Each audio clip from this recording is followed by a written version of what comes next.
The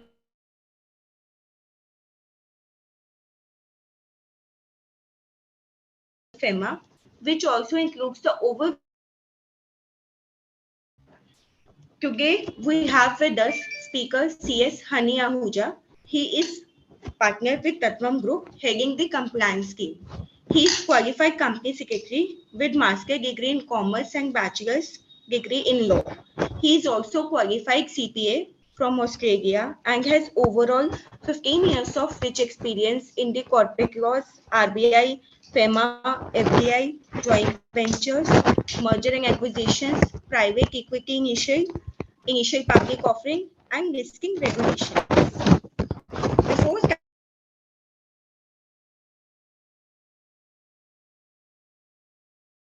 I guess we will revert at the welcome you to the webinar. Thank you. Thank you very much. Hi everyone. Starting with the apologies only because of some technical issue, Webtel was not able to start the things. Anyway, we got on time with only 5 to 10 minutes delay. And I again thank you everyone for the kind cooperation. Now, jumping on the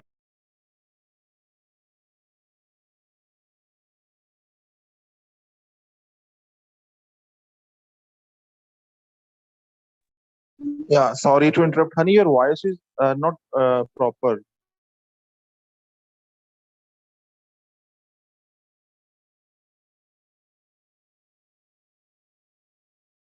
Hello, Mr. Honey. Hello, Honey sir.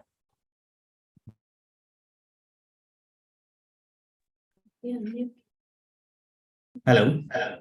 Is it audible now? Hello. Yes, is audible, but there is Audible now, but it's echo, breaking. Hello. breaking and echo over there.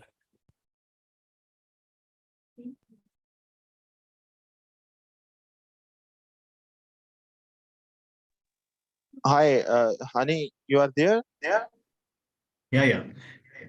Can you hear me? Is it audible now? Yeah, now it's okay. Honey, carry on, Yes. please. Yeah. Thank you.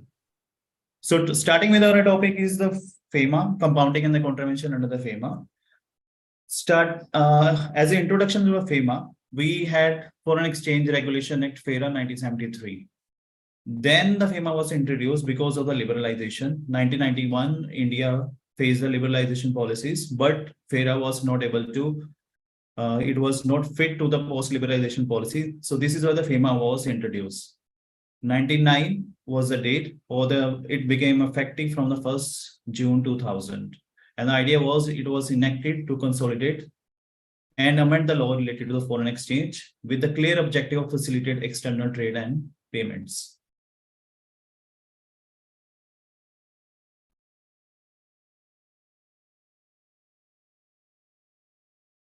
The foreign exchange resources of the country effectively. It facilitates external trade, payments, orderly development, and maintain a foreign exchange in India.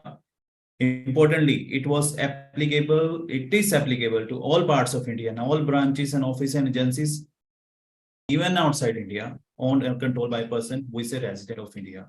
Example, if I am having any business in Australia, then definitely on that branch or that part, it will be applicable. The hour was to replace the things, relationship with the other countries. If we want to, the India wanted to have the exports or the imports and all these policies or the foreign exchange was the requirement.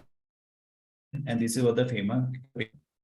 Although the topic is compounding and the contravention of the FEMA, but we are discussing brief introduction about the FEMA. After the enactment, basically the coverage was with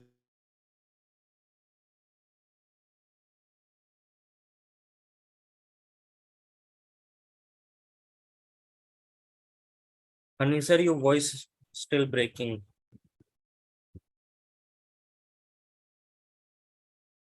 on few these aspects like the ODI regulations, FDI regulations, ECB, and export of goods and services. The important one is the FDI. Before 2019, the powers were with the RBI. They were having all the rules and regulations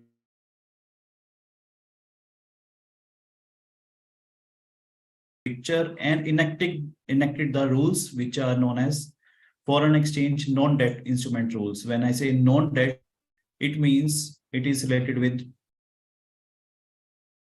the equity instruments or the instruments which are not debt in nature, replacing the FEMA notification 20R and 21R. 20R means foreign exchange, FEMA, transfer of issue or security by a person resident outside India, regulation 2017. And 21R, foreign exchange payment, acquisition and transfer of immovable property in India. So till now I have used the words rules and regulations many times. So rules are the things which are with the government of India, central government, and through the Ministry of Finance, they are enacting the rules. Whereas the regulation, the responsibility lies with the RBI. Although when I'm saying the rules are with the government of India, but it will be governed or it is being governed by RBI only. And with respect to FDI, RBI also issued the regulations, mode of payment and reporting to non-debt instruments and the debt instruments regulations 2019. So the overall changes we have seen in the FDI regulations in the year 2019.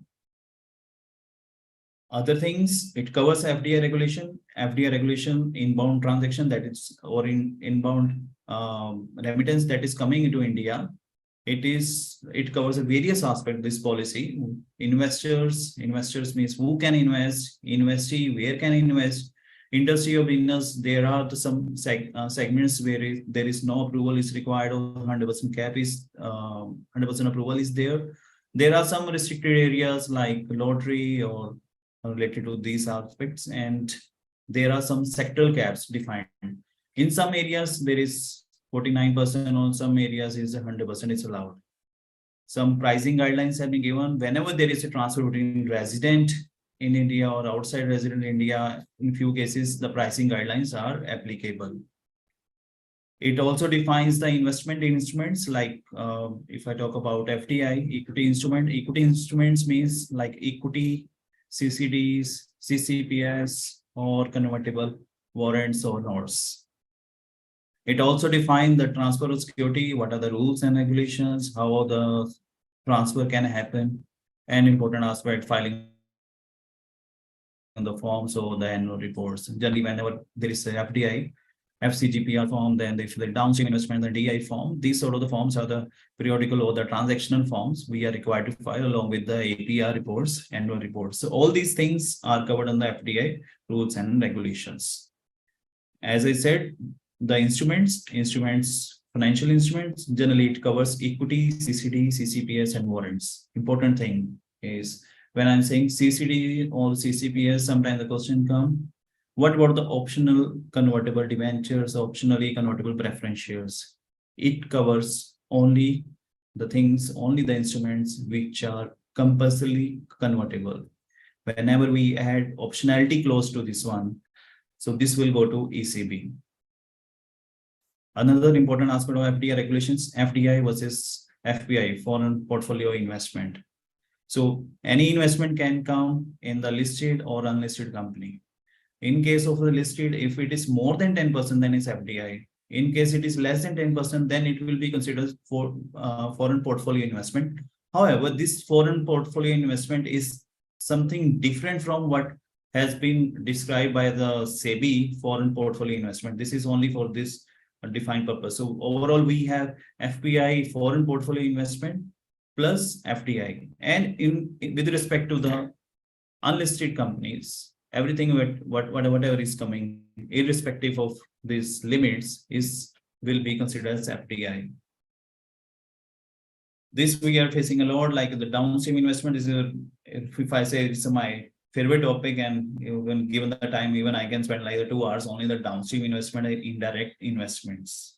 But just touching the aspect of what is the downstream investment, if there is a foreign entity investing in India, the Indian entity will be considered the first level Indian entity, and then If the first level Indian entity is investing in the second level or the third level, this second level and third level will be considered as a downstream investment, or if I can say it is indirect investment in second or the third level. There are rules and regulation with respect to how much the stake will be calculated with respect to FDI in the second or the third level. Briefly, the compliances for the first level Indian entity is to acquire the certificate from the statutory auditors, and whenever they are doing, they are required to inform FIFP plus filing of form DI. Another aspect is the entry rule. Some of the sectors require the approval and some other automatic. And acquisition can be done. There are many ways. For example, fresh issuance of share, right issue, bonus issue, ESOPs, merger, demerger, swap of shares, and the transfer of shares. As I told earlier, like the pricing guidelines, sometimes it is applicable. For example, anything with in between the NR to R means non-resident or resident, any transfer of shares, then pricing guidelines will be applicable or vice versa. But if there is a transfer between non-resident to non-resident, it won't be applicable. Yeah, and now the second thing. So I am just discussing the framework. We covered that the coverage is FEMA is covering the FDI, ODI, plus ECB and export of goods and services. So first we discuss the FDI, now the ODI regulation. Why I'm discussing all these things? Because whenever we'll jump to our main topic, that's the compounding, at that point of time, we would require to know a few things. So the basic of the things, what is FDI and what is ODI? Now, the second thing that I'm going to discuss the ODI regulations, the key provisions. Key provision, again, rules are with the central government, regulations and directions, all of these things are with the RBI. It has been again overhauled just now in the last year only in 2022. So somebody say ODI regulation, and we can call it also OI regulations also, overseas investment regulations also. So rules framed by central government and regulations and directions by RBI. So it superseded all the earlier one, like the FEMA, transfer and issue of foreign security regulation 2004, and FEMA acquisition and transfer of immovable property outside India regulation 2015. So whatever the outbound investments now are there will be covered by these rules and regulations from August 2022. ODI rules, I'm not touching on any of these things. There are many things like the pricing guidelines we have seen in the FDI regulations, where we can invest, who can invest, what are the other conditions. There are some restricted areas and some in the startups, and there is a concept of restructuring. Important aspect now has come is the round tripping. Round tripping means there was some limitation. If any company outside India is investing in India, and if you acquire the share of that outside entity or the foreign entity, then that will be considered round tripping. Means money of India is coming back to India. If I acquire the share of a foreign entity, and that foreign entity on a bona fide basis was investing in India, that was not allowed or subject to the approval. But here in this new OA regulations, it has been allowed, subject to a few conditions, that it should be a bona fide activity and there should be adherence to the policy of 2 layers. So these are the aspects are covered in this one. Along with this one, we have schedule 1, 2, 3, 4, 5. Even the scheme, which is making a highlight now, is liberalization scheme, where one can invest up to $250,000. Is somewhere it is related with the ODI regulations only. Okay. The third aspect of FEMA after FDI and ODI is the export of goods and services. So after 99, again, the purpose was that we wanted to regulate the foreign exchange, and this is an important aspect of the export of goods. And this is why laws, rules, and regulations were made. Of course, the major one was the FEMA 99 Act. Then we have the regulation, FEMA Export of Goods and Services Regulation 2015. It is all the export transactions are also governed by current account transaction rules. So many times I have used the word the capital account or the current account. For example, FDI, that was the capital account, and now this is a current account. What is the basic difference between capital and the current is the difference that we see in the profit and loss account or the balance sheet. In the balance sheet side, there is assets, there are liabilities, so there are capital instruments, so the capital of the company. Whereas in the profit and loss, we see interest, dividend, or general expenses. So this export is the current account transaction, whereas whenever something inbound transaction or FDI, that will be considered as a capital account transaction. The structure of FEMA is just like this. They just want to focus more on the capital account transactions rather than the current account transactions. For the current account transactions, unless and until it is restricted or it is restricted on the rules and regulation of the act, it is allowed. Even if you go to the authorized speaker, they are more concerned about the capital account transaction and they take time, they review everything. Whereas in the current account, only Form A2 is required along with the 15 CACB and you are okay to go. So more focus is on the capital account transactions. And whereas the export of services, all these are the current account transactions. The authority for export of goods and services are with the RBI and DGFT, Director General of Foreign Trade. And these rules and regulations and the circulars are circulated to the authorized dealers because ultimately they are the authority or they are in power for all sort of the remittance. Now the fourth part after FDI, ODI, and the export of goods, the final part I'm touching upon before coming to the compounding is the ECB or the external commercial borrowings. So we have the external commercial borrowing regulatory framework. ECB is just like a loan. So we discussed the first thing is if something is convertible, fully convertible, compulsory convertible, that will be fall under the FDI regulation, inbound transaction. This is also inbound, but it is in the form of the loans. Loans are very much required for any business. You want to do leverage, you want to have a better ROE, then the loans are essential part of any capital structuring. Accordingly, whenever the equity is coming from outside, ECB can also come or the loans can also come from outside or non-residents. So over the period of time, RBI has substantially relaxed the ECB regulatory framework.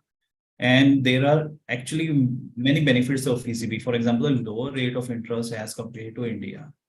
Yes, it will be subject to some guidelines like overall costing, from where you can borrow, who can invest, and for what period it can invest, and is there any lock-in, and all these so the things, or whether hedging is required or hedging is not required, and what will be the financial instruments whenever ECB comes in, and what is the reporting. All these are things are covered in the ECB regulation or the framework.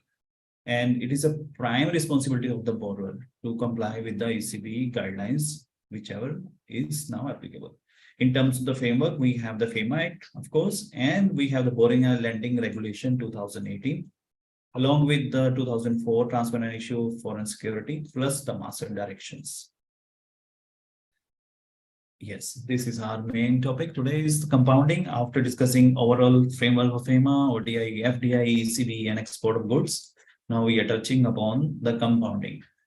Compounding simply means admitting a contravention, pleading guilty, or asking for the remedy. It straightway, if I say, I'll go to RBI, say, okay, this thing has been done by me, please compound all these offenses. When I say contravention simply means whenever there is any sort of rules and regulation or circular or the master circular or the directions or the instruction given by RBI or the authorized authorities, anything in non-compliance with respect to this one will covered under the compounding.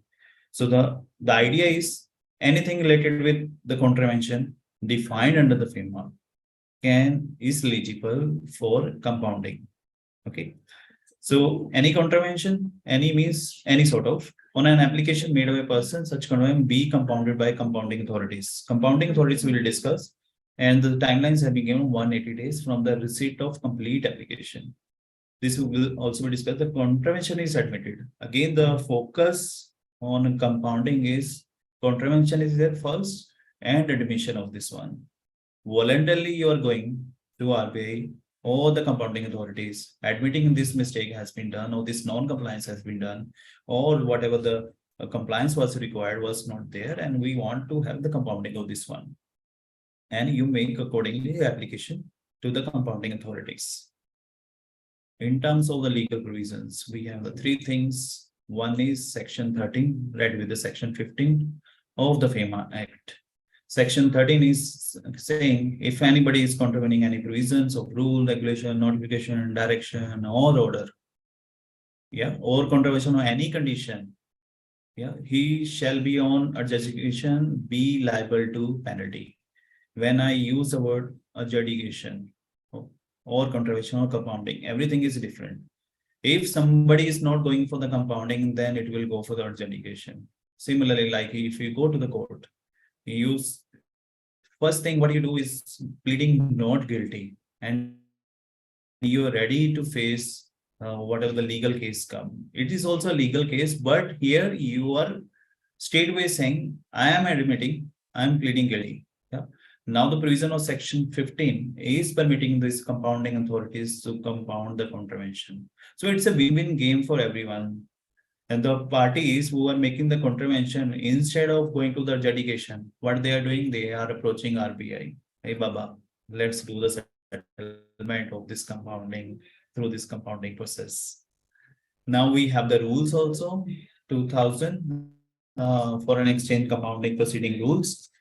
In this one also, Rule 4 is saying the powers to compound the contravention has been prescribed with the compounding authorities.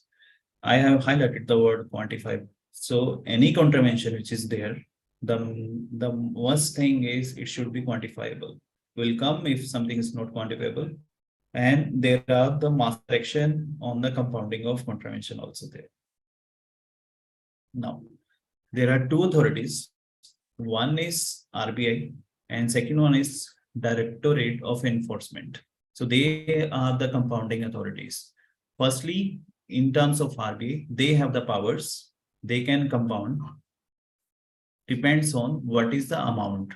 The crux is higher the amount of contravention, higher is authority. It starts from the 10 lakh rupees and anything above 1 crore. So 10 lakh with the AGM, 10 to 40 is with the DGM, and 40 to 1 CR is with the general manager. And anything above more than 1 CR, it's with the chief general manager. Note is very important. Something is quantifiable, then only the compounding can be done. If it is not quantifiable, then there are separate reasons for that.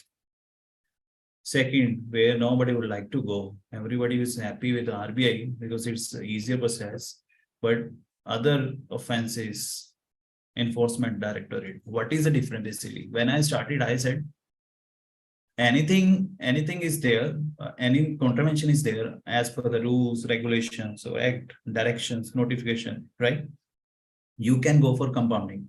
But in case something is related with something is very serious or related with the integrity or sovereignty of any nation of India, or something is like the Hawala transaction, these sort of things will go not with the RBI. This you have to go with the enforcement directorate or DOI, I say. Okay, again, the authorities have been defined as per the slabs. And authority again, rather than 4, it's a 5, up to 5 lakh, 5 to 10, 10 to 50, 50 to 1 CR, and more than 1 CR, right from the deputy director to the special director. Again, the important thing is it should be quantifiable. Okay, so it's not like that we have only 2 offices of RBI. One is in Delhi, another one is in Mumbai. We have the regional offices. And with respect to FDI, generally with the FDI powers are with the regional office. For example, no, someone is not complying with the pricing guidelines or the sectoral caps, or if there is anything related to restriction on investment or the transfer of securities, then one has to approach regional office rather than going to the central office. There are other things as per the mode of this NDI regulations 2019 or NDI rules 2019, mode of payment, FCGPR or FLA means if you are not filing anything like the important forms like FCGPR, FLA, FCTRS, this is used for transfer of shares, LLP1 or LLP2. LLP1 is whenever the investment is coming in the LLP, LLP2 if there is any change in the investment structure or the downstream investment we have discussed. There is parent entity in India received the money from abroad and putting in the downstream, like in the subsidiaries or wholly owned subsidiaries, that will be considered downstream investment. So any non-compliance of filing, not filing of Form DI or FIFP, just an intimation, then of course this is in a contravention, and this can go for compounding. We have earlier, this is another office, or it is known as FED CEO cell, New Delhi. So in 2014, it has been shifted to New Delhi. Earlier, it was in Mumbai. So any non-compliance or any contravention with respect to license office or branch office or project office, plus NRFA account or immovable property, all these division now are with the FED CEO cell, New Delhi, with effect from July 15, 2014. And the idea was to shift to the New Delhi because mostly you see most of the ministries, or rather every ministry is in Delhi. So there was some gap in the coordination, and this is why all important things or this cell has been shifted to New Delhi. Another thing is, if the contravention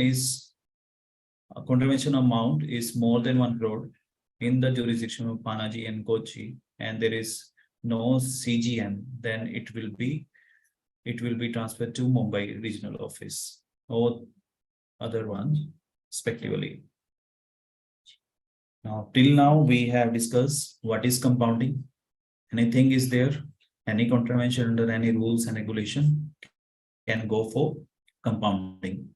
And we have discussed what are the powers with the RBI or EOD or DOE, sorry, and Enforcement Directorate, and where the application is required to put. There are regional office and there are central office. Now, when we put the application for the compounding, what is the what RBI considers? I'm focusing on this one, on application for compounding. First thing they see is there should be a lapse of 3 years. It means whenever someone is doing any contravention and going for compounding, then there is a lock-in of 3 years. It's not like that one is doing any offense or any contravention, and then every time is going, today is going, next month is going, next year. So in order to check all these things, there is a clause of 3-year lapse. So it is written like the contravention committed by a person within a period of 3 years from the date of similar contravention committed by was compounded under the compounding rule, such contravention would not be compounded as such. And simply means once you go for the compounding, go for the compounding of whatever the offense is there. If, for example, if somebody is doing the contravention or not filing of FCGPR and 6 forms are pending, so there is a delay of 6 forms. For all these 6 forms, you are required to go for the compounding. Rather than going one by one, it's put all these things, all these offenses, all this contravention under one application and then go for it. Why? Because if you go one by one, it's clearly written that for the next 3 years, you can't come back to us. Okay, so there was a check from RBI from this point of view. Second thing is, whenever you go there, the first thing they see is there any approval from any authority is pending or not? We'll discuss a case where one approval was pending, and for that period, the application was not accepted. So the applicant has written to the other parties, other authorities, and asking for the approval. And whenever you give the application, you also submit one undertaking that there is nothing pending from the other authorities, or any approval if or permission from any government authority is required. You are required to take such permission before going for the compounding. Okay. Now, matters to be referred to DOE. This is very important. We can go for the compounding of any sort of contravention, except which are very serious in nature. Like somebody is doing the Hawala transaction, RBI doesn't have the power.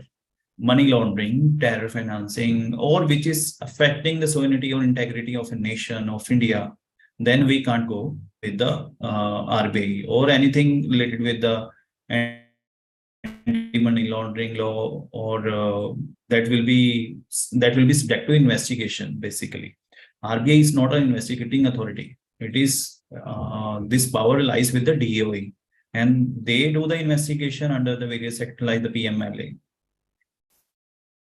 Another aspect is with respect to the application, there should not be any appeal pending with anyone. For an offense or the contravention, if somebody is having any appeal pending and all these things, for that matter, compounding is not allowed. If some contravention is there, they ask for the undertaking at the time of compounding that there has been no appeal under section 17 or 19 on the FEMA pending with anyone. Next one is the nature of the contravention. So what is happening? They see the nature of contravention. Sometimes it is very material in nature. Sometimes it is just like a clerical error. So once you go for the compounding, what they see, if it is a clerical in nature, then rather than the compounding, they can give you a device, or they can say that be cautious the next time, And if it is material in nature, then it can go for the compounding. But if it is sensitive in nature that we discuss, like anti-money laundering, hawala, or anything against a nation that is sensitive or very, very serious in nature, then definitely this matter will not go to RBI. This will go to the Directorate of Enforcement, or DOE. Okay, so this we have discussed just now. The matters related to the money laundering, terror financing will go to DOE. Along with this one, there are special provision under section 37A relating to the assets held outside in contravention section 4. Again, a compounding is not out for that matter. But generally, all the matters it is covered except like sovereignty or integrity or the very serious in nature. Till now, we have discussed the aspects, but they see now the prerequisite, what you are required to do with the compounding. They have the prescribed format also. They have the prescribed format also with respect to this one. The first step is there is a fees. Fees, we have to shell out $5,000 for any sort of the compounding application. It will be through DD, what we can give, and it can go to the regional office of Mumbai, depends on the type of the offense. Second is the format of application. Yes, prescribed format. They ask for the most of the information, and they have the prescribed format, and this is in the regulation. It is prescribed. Along, one is required to give the contact details, name, authorized official, telephone number, mobile number, and email ID, so that they can contact. Other details is, of course, the nature of the offense or the contravention. Whether it is related to the FDI, ECB, ODI, branch office, or the license office. And you are required to attach MOA or memorandum of association copy plus the balance sheet.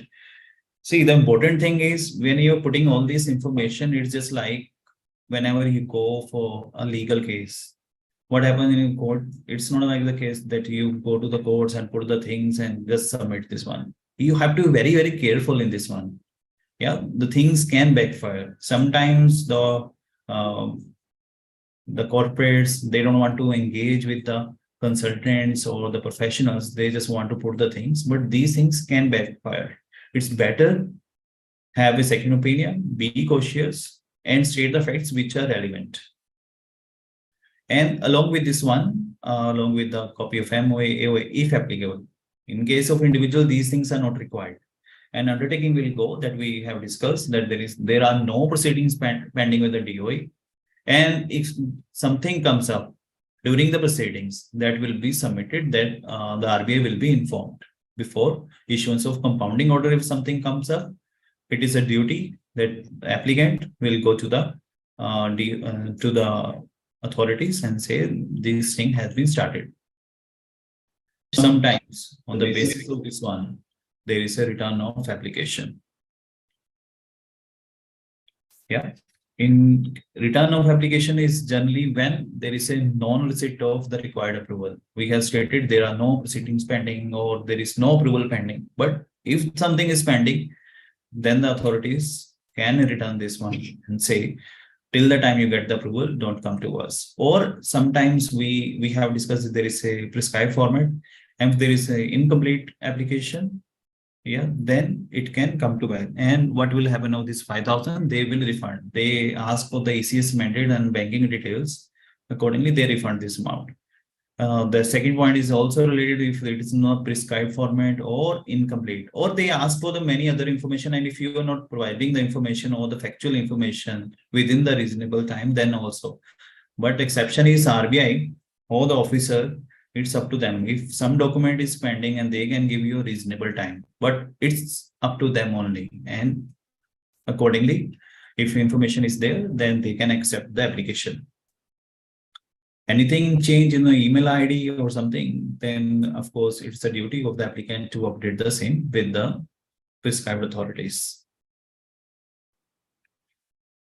Can you please confirm to our participants that for in case of multiple contraventions, then there should he or she is required to file single application for multiple contraventions or different applications may be filed?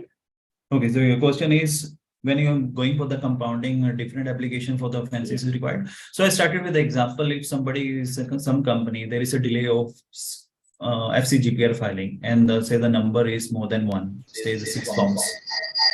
Then rather than putting the different applications, compounding means you are admitting the mistake, but putting the things in order on a particular date. So it clearly means that there will be only one application rather than the multiple applications for this one, right? And if you are going for the single application, then of course we have a clause that for the next 3 years, you can't go for the compounding for the similar nature of contravention. Then the purpose of this one will be failed. So this is why only one application would be required rather than the multiple applications. Okay. And we were discussing that determination of contravention. So whenever we approach RBI, the first thing they do after seeing all the things, whether the format is there, whether fees is there. Now coming to the main thing is they see what is the nature of the contravention and whether the contravention is quantifiable or not. For example, delay in filing of FCTRS, within 60 days it is required, and the amount is say 1 crore. It is quantifiable, right? So first thing is whether they see quantifiable, and then second thing they see the amount. Amount is here in this case say 1 CR. So this is the first thing. And during the proceedings, it is their right. They can ask for any sort of information, record or any documents. And it is a duty of the contravenor that they have to give all this information. Any fail on this part to provide the additional information or documents, that can be rejected or will be returned. And we discussed one important aspect, 180 days. It will be calculated from the day of complete application. Then after accepting, okay, this is quantifiable and all the information is there. Now what RBI see? In terms of the compounding, what they see? The different factors. These factors are very important. For example, they see what is the gain they had, what is the amount of the loss to the exchequer or the authorities, what is the economic benefit, what is the repetitive nature of the contravention. Every year this guy is coming. 3 years back he was having the same issue. Now Baba is coming again. Yeah, and importantly the conduct during the proceedings, whether the facts have been given or whatever the information is required is there, he is cooperating. All these things matter a lot. On this one, like there was a case law with respect to gain. So the company received the share application money and was required to issue the shares now as per companies at all within 60 days. Take the example, they were required to issue the share within 60 days or refund the money within next 15 days. So any failure on this part, and the money is lying in the bank account and the interest is coming to the company. So all these things they see. What is the interest the company is getting? What is the gain they are getting? What is the modified intention or what? What is the actual cause of delay to file any form? We also handle one case, although that has not gone to the compounding, but late submission fees. There was transfer, more than one transfer, like the 6 transfer were there. And we were required to file form FCTRS, but it was not possible to file all the forms in one go. One will be approved because everything is online through SMF. One is filed, then wait for the another 15 days or 7 days, whatever the AD or the RBI will take, then the second one, then the third one. So accordingly, they also see all these things. Important thing. What is the power of compounding? Now you approach compounding and saying, sir, this is the offense of 1 crore. So what can be levy? Levy is maximum 3 times of the contravention they can levy. And they also refer the compounding index. Compounding index, there's the different, I'll touch this one, like this one, this is the index.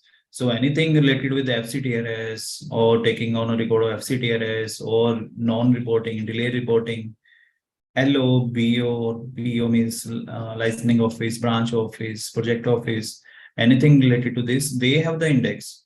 So this is the formula they have given. So anybody who is doing any contravention can refer to this table, and this table is giving the indication how much they are gonna charge. But importantly, if, for example, here it is coming only say 10,000, yeah, but they are empowered to go up to 3 times. For example, the amount involved is 5 CR, and here it is only 10,000. Generally, 99.99% it will be 10,000 only, but they are empowered to go up to 3 times of the amount. 5 CR multiplied by 3, 15 CR they can levy. In one of the cases, I don't recall the name of the company, although under this index, they were the amount was very less, but still they levy a higher amount because they are empowered. What the answer they have given is this one, because there was gain or unfair advantage the company has given. The issue was they received the share application money for 1.5 years. It was with them, and they gained. Accordingly, they calculated the rate of interest and put the fine rather than referring to this table and levy the compounding fees. They went to another route, one step ahead of this one. Can you please confirm to our participants if the maximum, as you told, the maximum penalty?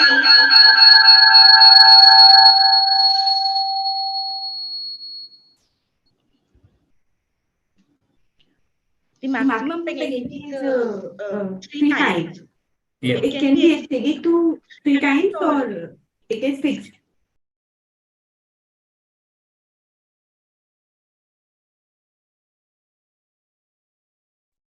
Generally, what they do is they go by the table or the index has been given. Before going to the compounding, one can go and see this table. This is generally 99.99%. This is the time, but they are empowered for 3 times levy, and they can do anything. Even more than 3 times, they can see. They see the factors, whether there is an unfair advantage or there is a loss to exchequer, and they also see like what was the intention of delay, whether deliberate or advertently somebody's doing. They see all these things. Okay, now the proceedings are over for the compounding. The last step would be the compounding order. So the compounding authority, they have to give this compounding order after giving the opportunity of being heard within 180 days of the date of application. When I said date of application 180 days, it means whatever the document they require, whatever the document or information they require, if those information and documents are completed, they will count 180 days from there. So I haven't seen that they have crossed 180 days. Rather, they are very quick in this one. It even in one of the cases on 180th day, they gave this compounding order. So they comply with all these things. If they have made the rule and regulation for the others, they also comply with the same thing. Personal hearing. Sometimes the question comes whether there is a requirement of personal hearing. Do we require to attend this? Whether they are going to call us. So they encourage you to go for the personal hearing. Personal hearing by you or your legal expert, consultant, or representation, although it is not mandatory. You put all the things in your application, whatever the section was violated or whatever the contravention is there, along with all the information, and give it to this one. But it is always advised to have the personal hearing. Sometimes there can be some disconnect. Then, of course, those things can be addressed in the personal hearing. We have seen the cases, even the big company cases, where they have submitted the documents instead of going for the personal hearing, because that is not mandatory, but always advisable. In the compounding order, generally what we see, it's different from the orders that we get from the courts or somewhere else. Generally, when you get the order from the courts, generally what you see is what were the submissions were there from one party, another party, and the effects of the case, and what are the issues involved. But it's a very crisp order, and it has just started from 2000, I think 15 onwards. Only they have started to put all these compounding orders on their website. Earlier, those were not available. So it's a very crisp, not so detailed, having the rules and regulation notification and what was the brief facts and what is the this is the compounding fees. Once we get the compounding order, so it's a duty. The next step is the post compounding procedure. Once we get the compounding order, there is a timeline. Within 15 days, we have to submit the compounding fees. And if there is any delay in this 15 days, then it will be considered as failure, and it will be considered as there was never any compounding of any contravention. That will be considered. And once the order is issued, you don't have any power to withdraw the same. Yeah. Now, yeah, please. So whether the postal hearing is mandatory or is it optional? As I discussed, personal hearing is not required. It's up to the person, but it is always advisable to go there and attend the hearings. But in many cases, we have seen the companies, they are submitting only the documents, and they understand like whatever the index is there, it's not gonna come out of that one, but it's always advisable to go for the personal hearings. Yep. The next important aspect is the late submission fees. So late submission fees, I'll go a step back. We discussed the framework of FEMA. In the framework of FEMA, we discuss it covers FDI, it covers ODI, it covers ECB and other things. So late submission fees is like the substitute to the compounding, and it is always beneficial for the residents or the contravenor to go for the late submission fees rather than go for the compounding.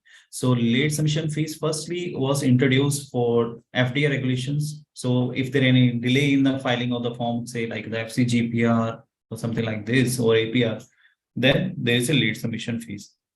Then it came for ECB in 2019 and 2022. That's really a welcome move. In 2022, we have for ODI regulation or the OAF framework, it means whatever the outbound in transaction. So we have LSF. So if there is any delay on the filing of any form or other contraventions, then late submission fees now there. So, and now it's a uniformity. Earlier, every transaction for these three framework were having different LSF. Now there is a uniformity. Erstwhile mechanism of LSF, in case of FI or FDI, if the amount was less than 1 CR, the LSF was 0.05%. Maximum it can go up to 300% over the amount. in all whichever is lower. In case amount was more than 1 CR, the LSF was 0.15%, or it will be double after 12 months. When I say annual SF, or they see monthly basis only. So whatever the next month, they accordingly calculate this one. In case of ECB reporting, in case delay is more than 3 years, then rupees 50,000 per year was defined. Less than 3 years, 50,000, and more than 3 years, 1 lakh was defined. Exception was given. And in case of OAI on ODI, delay in periodic reporting was 7,500, but for other delays, it was along with the 7,500, there was some variable component also. Again, that was annual. Now the existing mechanism is a bit different, and it has been derived from the OI and ODI regulation. Minimum one has to shell out is 7,500. And in case of FCGPR, FCTRAS, these second table one, then there is a variable clause also 0.25%. Again, this will be annually.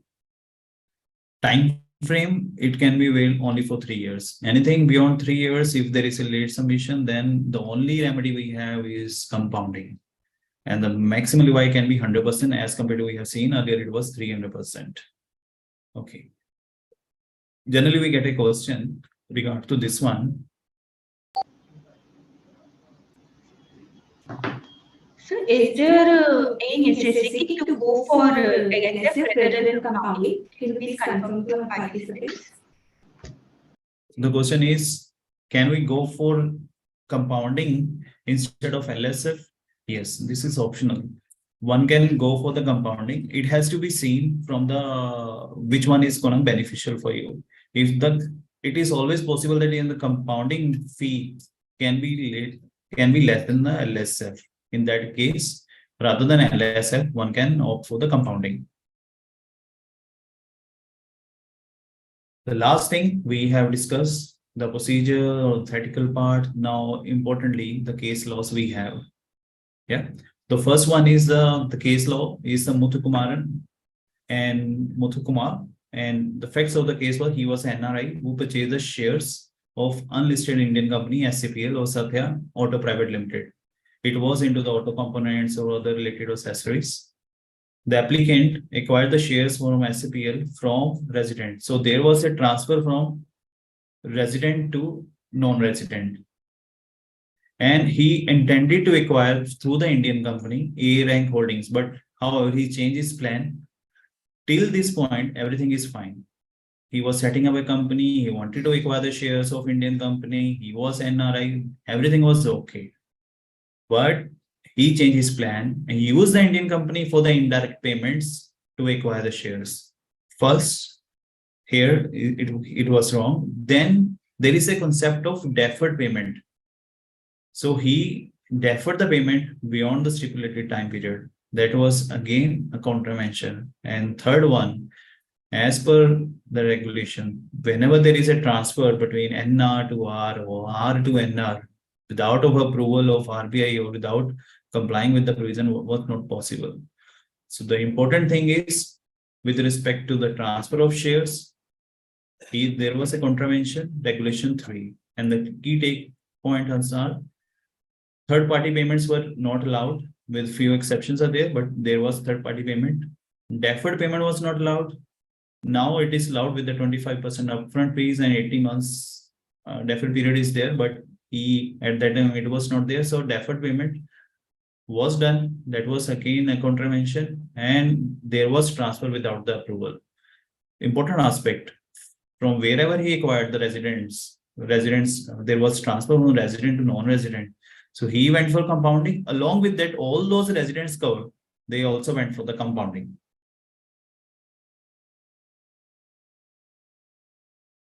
We have another case. That's another case, the Gutterman India Private Limited. In this, again, it's an Indian company. It was into the production, sale, or other related activities. In terms of this one, he received the foreign funding and he was required to file the form FCGPR. Out of 42, 39 times there was a delay. And in 2 cases, the delay shares were issued beyond 180 days. We know that now we are required to issue the share within the 60 days or refund, but as while regulation 180 days were allowing, he was going beyond the 180 days. And important thing, the applicant had allotted the shares against the funds payable by the company for asset transfer by investor on closure of license office. And again, all these provisions were requiring the approval of RBI. And regulation for contravention was there. So three aspects, FCGPR, all these general clauses, but again, without approval of RBI, this transfer happened. This was the contravention. This is a main key takeaway under this one, and this went for the compounding. Although the post facto approval was given subject to compounding, and this company went for the compounding. Okay, and the key takes allotment of shares without approval of RBI, and maybe the license office, they have compounded separately. We don't have the records, but I'm sure that was compounded separately. Another landmark case is the Prestige Garden Constructions Private Limited. We have this was again an Indian company and was involved in the construction and development of retail malls. The applicant received the money as a share application money from Mauritius and from Singapore. Delay in filing of FIRC, FCGPR, these were okay. But the important aspect was there was a transfer of shares by the resident to non-resident in the erstwhile regulation that was not allowed with the approval of RBI. So this company went for compounding. We discussed one aspect that anyone who is going for the compounding, all the applications, all the contraventions will be merged. So this one merge FIRC, FCGPR, FCTRS delay along with this transfer of shares without approval. So no prior approval was there. So the contravention was there and they went for the compounding.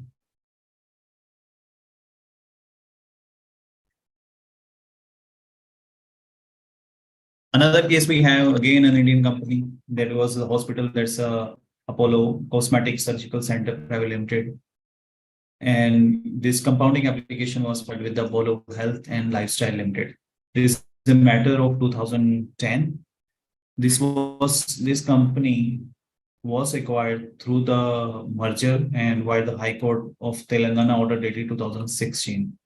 So when this company was acquired, then there was a default of 2010. So what I can understand, whenever these merger and acquisition transaction goes, everybody would like to close the transaction at the earliest. So rather than putting the compounding on the transfer company, they would have opted, let's acquire the company and then let's go for the compounding. This would have happened.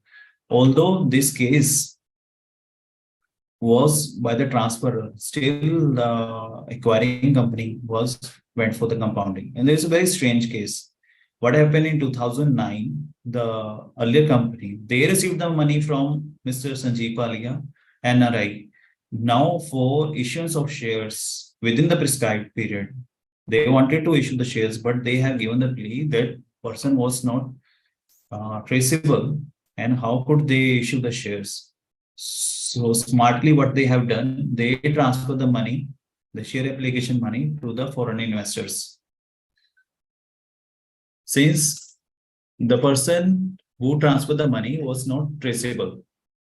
So this is why what happened, instead of issuing the shares within the prescribed period, they transfer the money to the IPF. So by law, or if you consider this one, there was impossibility of performance. We can't issue the shares if person is not locatable. Still, after the acquisition, as a good corporate governance practice, Apollo Cosmetic, they went for the compounding and they informed all the facts. Okay, in 2010, 2009, we transfer the money into IPF. Still, the order came that there was a contravention at that point because shares were not issued in 180 days. Although now it is 60 days, but as well it was 180 days. So the key takes are In this case, as we discussed earlier, there was a question from the government that is it compulsory to to attend the personal hearing? In this case, the applicant doesn't appear in the personal hearing. He submitted the documents, the applicant submitted the documents. On the basis of the documents, this hearing went on and compounding was done. Impossibility of performance, investor was not traceable. Where is Mr. Sanjeev Kalia? Nobody was aware. And it was not possible to unwind the transaction. Even if you want to send the money back, that was not possible as per the plea or as per the documents or plea given by the applicant. This was there. So it was not possible. Still, the company was required to go for compounding. And in this case, RBI also said that compounding is applicable, and accordingly the fees was paid. And the default, importantly, was counted from the date of the earlier company, their default, rather than when the company was acquired. From there, they didn't calculate. They calculated from the date of the lapse of 180 days from 2009 onwards.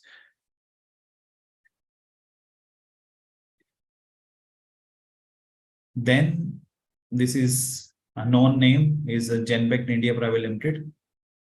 So their case is with respect to asking for the approval and then not honoring the approval conditions.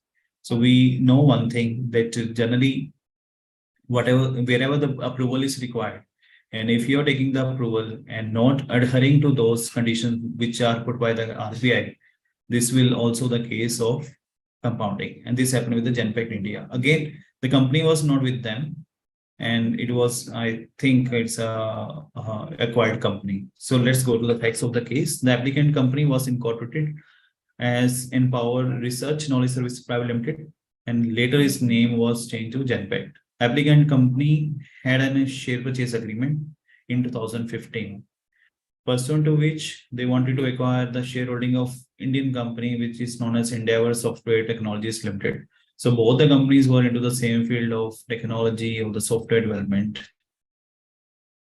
The applicant, means Genpact, in 2016 through its AID Bank, asked for the approval for the contingent consideration or the deferred consideration under a share purchase agreement. This happens. Sometimes you enter into the contract of share purchase agreement, there are some receivables or there are some assets which are required to be liquidated, or there is some income which is pending, which is required to come. All these conditions, this is why the companies, they go for the consideration on a deferred basis. And RBI allowed 24 months for the transactions. That's a long period they have allowed. At that point, it was not there. Although now we have a deferred basis that is allowed, but at that point of view, RBI allowed 24 months, and they went from the approval route rather than going the transaction and the post facto approval from RBI. But this is the condition, within 24 months, it has to be complied with. However, applicant, that is a Genpact, not make the payment within the time limit, whatever indicated was there. Again, went to RBI to give or extend the time for the contingent consideration. As we discussed, there can be n number of reasons on the share purchase agreement, or depend on the nature of the company, that you are required to make the payment on the realization of some assets or the liability or other key points. So they ask for the extension of the time beyond the specified time period. But RBI allowed, but added one more clause, that you are required to go for compounding with this one. So they honored this one and went for the compounding. So the contravention, of course, was there. Straightway, if I say, the contravention was with respect to the instructions or the guidance given by RBI. So contravention regulation 3 of notification FEMA 20/2017 was there, and it is written that, save as otherwise provided in the Act and rules and regulation, no person resident outside India shall issue or transfer security. However, RBI on application made to it or the sufficient reason can allow. In this case, they allow that within 24 months you can make the payment. Still, within 24 months, since the payment was not paid, so this went for the case of compounding. So key take points here: that still, yeah, important thing I didn't highlight. When they went for the compounding, they highlighted one point that there are few proceedings pending with respect to they acquired one company, and with respect to that acquired company, few things with the DOE or CBI, something was pending. And while putting the application that we discussed, that whenever you're going for the application, compounding application, you are required to give undertaking that there is no proceeding pending with any authority, and if any approval is required, that approval has been sought. So all these material things were disclosed to RBI. And important point is whatever the instructions given by RBI was not actually adhered to, and this is why this went for the compounding.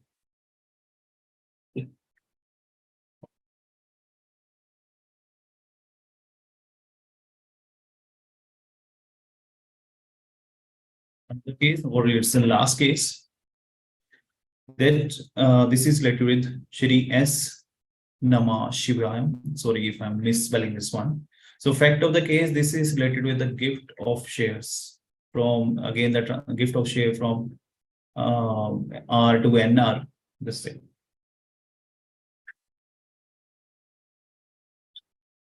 The applicant, Mr. Nama Shivayam, he was the applicant, is a resident shareholder in the company of Inside Software Private Limited, again Indian company. The applicant transferred the shares by way of gift. 82,000 shares were transferred with face value of 100 each to non-resident Shri N. Senthil Kumar at a notional share value of 190 each. The important aspect, it was without the RBI approval. And the contravention was Regulation 10A, so 10A1, 10A2B, 10A2E of the notification of FEMA 20. So there were three actually contraventions, but whenever there is only one section 10A, so they combine all these section and put the compounding fees on this one. Basically, this was a gift. So there were under the erstwhile regulation, there were many rules with respect to how much actually you can gift. There were some limits, but we will see that what are the existing conditions that there is donee. Donee is eligible to hold the security under NDI rules. The gift should not exceed 5% of the paid-up capital of Indian company, or debentures or scheme. Their applicable sectoral cap Indian company is not breached. Donor and donee are relatives, and the value of security should not exceed more than $50,000. And the application should be made through the authorized dealer. So these are other new conditions. So same sort of the conditions we have in the erstwhile regulations, those were not met. This is why this went for the case of contravention of the gift from R to NR and went for the compounding. So I don't have anything much to explain now on this one, the compounding. If you have any question, then you can email to us. Thank you so much, sir, for the wonderful and very fast session. Hope everyone got it right, and we request everyone to share their thoughts or queries on the chat box. We will address your queries at the earliest. Thank you, everyone, for joining this evening.